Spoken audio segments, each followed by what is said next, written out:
नमस्कार, संसद टीवी पर आप सभी दर्शकों का एक बार फिर स्वागत है। हमारे साथ मौजूद हैं महाराष्ट्र से राज्यसभा सांसद डॉक्टर अजीत गोपछड़े जी। सर, संसद टीवी पर आपका स्वागत है और मेरा सवाल ये है, लोकसभा का तो एक क्षेत्र होता है जिसके विकास के लिए वहाँ के सांसद को काम करना होता है। अब बतौर राज्यसभा सांसद आपकी भूमिका बढ़ जाती है, वो क्षेत्र ना होकर एक राज्य तक होती है। ऐसे में आपकी क्षेत्र के विकास की योजनाएं किस क्षेत्र पे आप फोकस कर रहे हैं, कौन सी बुनियादी समस्याओं को आप लेकर आगे बढ़ रहे हैं? मैं खास करके हमारे किसानों की जो समस्याएं है, हमारा जो पानी का जो विषय है, जल का जो विषय है, हमारे मेडिकल एजुकेशन का विषय है, मेडिकल में रिसर्च होने का जो विषय है, बच्चों में स्कूली जो छात्र होते हैं उसमें शिक्षा का विषय है, तो शिक्षण, रोजगार, आरोग्य, कृषि क्षेत्र में मैं ज़्यादातर इस विषय में काम कर रहा हूं और मुझे उसमें सफलता भी मिल रही है। जैसे आपने क्षेत्र की बात की तो मेरा महाराष्ट्र मेरा क्षेत्र है।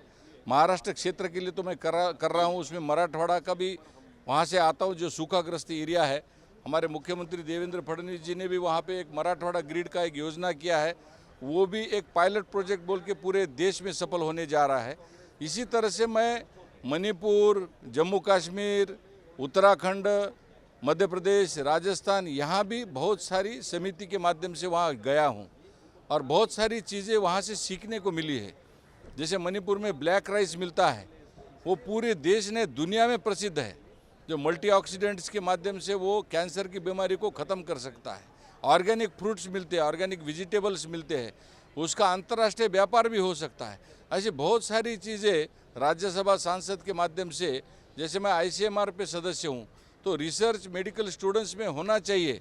कोरोना वैक्सीन जो प्रधानमंत्री जी ने जो लाया, जिस संजीवनी के विजय से पूरे देश को नहीं तो दुनिया को बचाया, तो प्रधानमंत्री जी का जो कोरोना वैक्सीन है इसको निर्माण करने में भी ICMR का बहुत बड़ा योगदान था। तो ICMR का भी बजट बढ़ाना चाहिए, इसलिए भी मैंने प्रधानमंत्री जी की तरफ और माननीय JP नड्डा जी की तरफ मांग की है।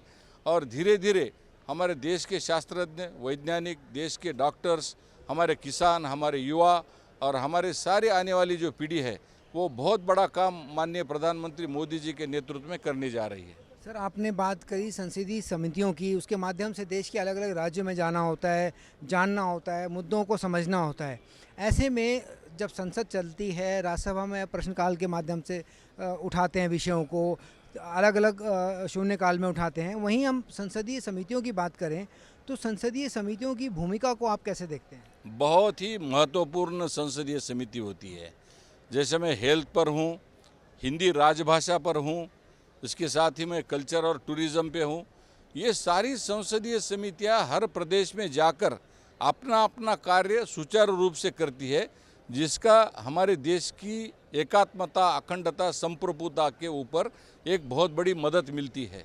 और हर क्षेत्र के विकास के लिए भी, जैसे हम साउथ में गए हेल्थ की कमेटी के लिए, वहाँ ऑर्गन ट्रांसप्लांट से लेके रिसर्च तक, कैंसर की दवाइयों से लेके बहुत सारी चीज़ों में चेन्नई गए, बेंगलुरु गए, हैदराबाद गए, वहाँ पर खूब अच्छी चीज़ें देखने को मिली।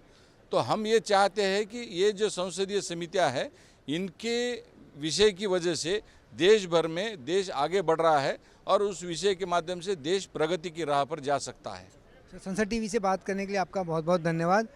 तो ये थे डॉक्टर अजीत गोपछड़े जी, जिन्होंने बताया कि किस तरह से वो अपने महाराष्ट्र के विकास के लिए तत्पर हैं और संसद और समितियों के माध्यम से इस काम को अंजाम दे रहे हैं। संसद टीवी के लिए सुरेंद्र कुमार।